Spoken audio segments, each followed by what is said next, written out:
Hey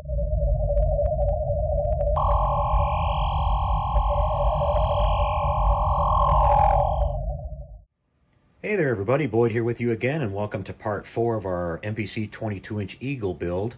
Everything's going really good as far as the actual building of the model itself, but I got a little further down the road here and started working with these decals. These are the aftermarket set that I talked about using in the beginning of the video series. This is the newly released set from MPC Round 2. Gives you 4 pages of weathering and extra marking decals for the Eagle 1, Eagle 2, Rescue Eagle, and the Eagle with the laboratory pod. Really nice set. And then we have the decals that actually came with the kit here. Now, I started going to use these aftermarket decals for all my weathering and all my markings, and I immediately ran into a huge problem, and I wanted to share it with you guys. It appears that these decals are made on some really, really thin decal film, and what happens is the minute you put these in water and you try to transfer them from the backing onto the model itself, you get a massive amount of wrinkling, folding over, and all kinds of major problems with the decals, and make them just about totally unusable. I went through probably 3 or 4 decals, trying, before I finally gave up and stopped, because each one just completely failed when I tried to put it on, and I couldn't get it straight back out. I even tried to drop them in a cup of water. Decals will sometimes straighten back out when you do that, but these are, once they're folded over and crinkled, they are permanently gone, and it's due to the fact that they're on some extremely thin decal film. Now, the ink on them and everything seems to be fine where it's not coming off, but the funny thing is that the decals that actually came with the kit itself are working perfectly fine. I have no issues at all. I've used a couple of them here already, and they work just like the decals that we're used to. They don't really, they can fold if you're not careful, but they don't fold, all by themselves on their own, and you can usually straighten them back out. No other issues. And you can see there's a difference here where you have this kind of white backing paper and this kind of blue paper here. So there's a difference in where these came from and, who they were made by, I'm assuming. So I'm going to drop a line over at the Round 2 website to let them know about the issue. I posted something about this on my Facebook page, and a couple of other modelers chimed in, because I didn't know if maybe I just had a bad batch, but a couple of other modelers chimed in saying they're having the same problem. So I'll let Round 2 know about it. Jamie over there has always been really good about responding to the community when there's issues like this that pop up, so I have no doubt that they'll probably take care of it. It's going to take a while probably, because they've got so many of these out already, and they'll probably have to completely redo them.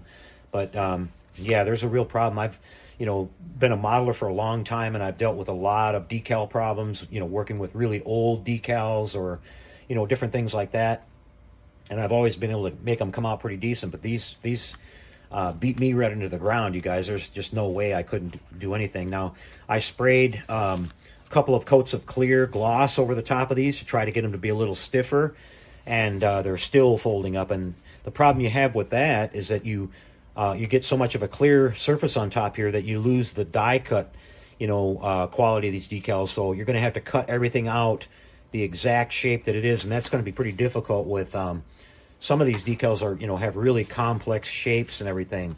So basically all I wound up using was some of the basic rectangle and square shapes that I could cut out like that, and I still had to fight with them like crazy, but I probably, out of 15 of them that I was able to put down, I probably wasted another 15 of them. So it was, I really just decided to give up.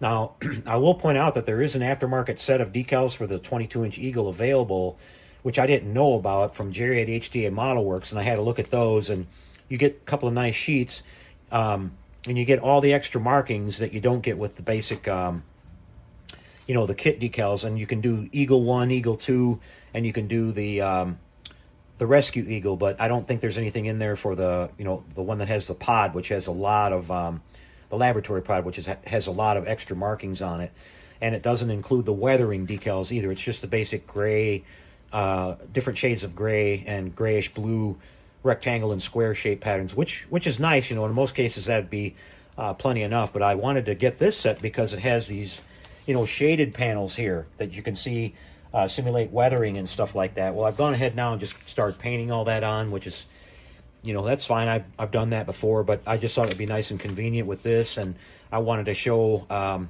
people out there that don't have an airbrush or whatever, how this was going to work, and hopefully, like I said, they'll go back and correct it. But that's where we are with that. So I just want to give you guys a heads up.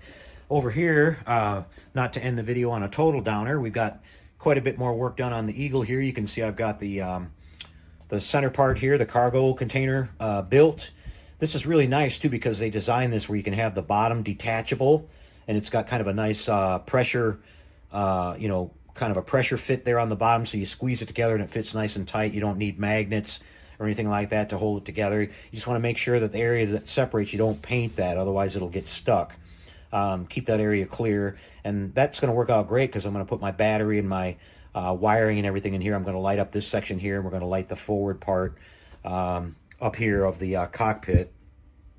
So we'll be able to keep a 9-volt battery in there and have a little switch on the bottom, and that's going to be all nice because it'll be all self-contained. But yeah, I've gone ahead now and done some painting and decaling on this. You can see basically some of these shapes here is what I'm talking about, where I was able to use the decals, but everything else that's complex, I painted all that on, and I did my own sort of weathering and shading kind of panel work on this. I've gone in and added a bunch of little detail onto the spine with some striping and shading and stuff like that hopefully you guys can see. Just kind of run you up and down that. You've got these Phillips screws that go on the top here to hold this cargo container to the spine, and you know, you got the silver screws there at the end, so I just painted over those to kind of hide them a little bit. It's interesting, you look at the filming miniature and they had actually basically the same thing there, so that's actually kind of studio accurate. But here's all the detail on the cages and everything. I painted some shapes on the roof, just random shapes on the roof of the cargo container you can see that kind of help blend all that in. You can see both sides here. Get a look at this side. Got some weathering and shading going on here and there, and it's making it all come together really nice. I'm happy with the tone of the color and everything. This is kind of neat. It's kind of a softer white, but when you put some really bright lighting onto it, it gets more of a bleach white, like, you know, what they would have done with the original miniature, because they were using super bright studio lighting to film. And when you look at the actual filming miniature in a room by itself, it looks more like this, more like a kind of a little bit of an egg white, not a, you know, bleach bone white. So that's working out really good with our color that we chose, which was the Folk Art Wicker White. Here's our forward little nose cone done there, and we've got the little pods I'm working on next. I'm taking these one at a time and doing all my decaling and weathering and getting all the little parts put onto it, and then we'll assemble those. They slide onto the little slots here really nice. They actually fit in there a little bit tight, so you could leave those not glued if you want to. That's another kind of neat little feature. I'm working on the spring tension. The last video I showed you guys working on the landing gear.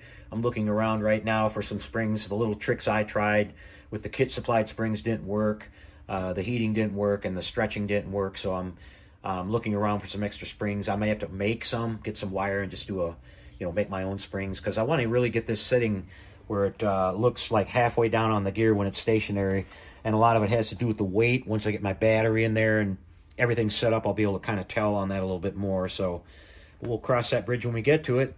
So there's the update for you guys. I'll be back later in the week with a more detailed update with the actual building. Just wanted to give you guys a quick heads up on the situation with the decals. Like I said, it's a shame that we're having this problem here, but that's modeling, you know, something, you run into little problems like that, and Round 2's been good about going back and correcting things like this that have come out in the past, so I have no doubt that they will. And otherwise, this is a beautiful set, guys. If this was working great, I would have to say it was a must-have, because it's just, you know, it gives you everything you need. And I'll just kind of show you in the instructions real quick. You can do the Eagle 1, the Eagle 2, and then you've got the, I think this was really specifically made for the laboratory pod version, because they get really specific about where everything goes, each and every marking on that particular one. Where with the Eagle 2 you get a little bit more, but on the Eagle 1 here, they just kind of tell you, you know, some basic ones at the front, and then the rest of it you're supposed to just kind of do it at random. And it's kind of like what I did. You know, I'm doing kind of a hybrid between an Eagle 1 and an Eagle 2.